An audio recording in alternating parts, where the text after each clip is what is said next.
याद रखो, जैसे ईंधन तथा घी से आग बुझती नहीं पर और भी धधकती है, वैसे ही भोगों से मन की कामना मिटती नहीं वरन और भी बढ़ती है।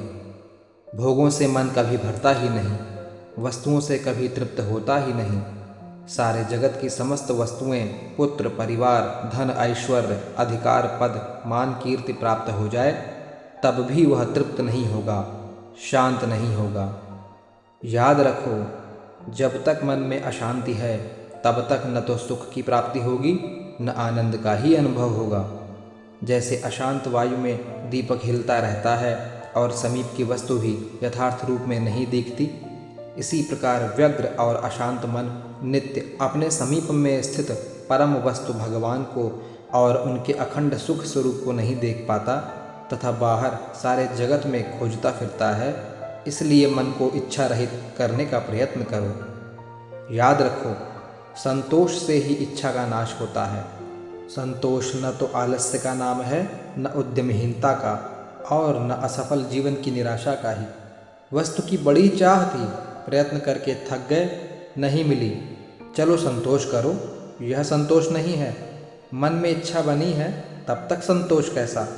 संतोष तो सुख तथा आनंद की अनुभूति का परम साधन है, जो भगवान के मंगल विधान पर विश्वास करने से या आत्मा के नित्य सुख रूपता में स्थित होने से प्राप्त होता है। याद रखो, अप्राप्त वस्तु को प्राप्त करने की इच्छा का नाम ही असंतोष है। अप्राप्त वस्तु के लिए आतुर रहना और नित्य प्राप्त वस्तु में आनंद न मानना असंतोष है। आत्मा नित्य प्राप्त है, वह असंग है, मुक्त है और परम सुखरूप है। उस आत्मा में ही तृप्त रहना संतोष है।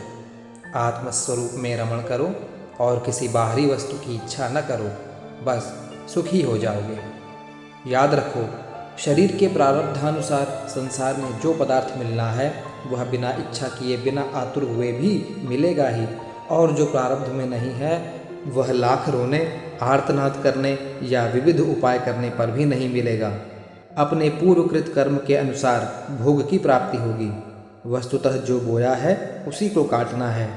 याद रखो, परम सुख की प्राप्ति के लिए इच्छा मात्र का ही त्याग करना आवश्यक है, परंतु संपूर्ण इच्छा त्याग का अभ्यास करने वाले को पहले दूसरे की निंदा, दूसरे का अहित, परधन, परस्त्री, दंभ, दुराचार, वैर, चोरी, संग्रह परिग्रह और पराई वस्तु मात्र की इच्छा का त्याग करना चाहिए।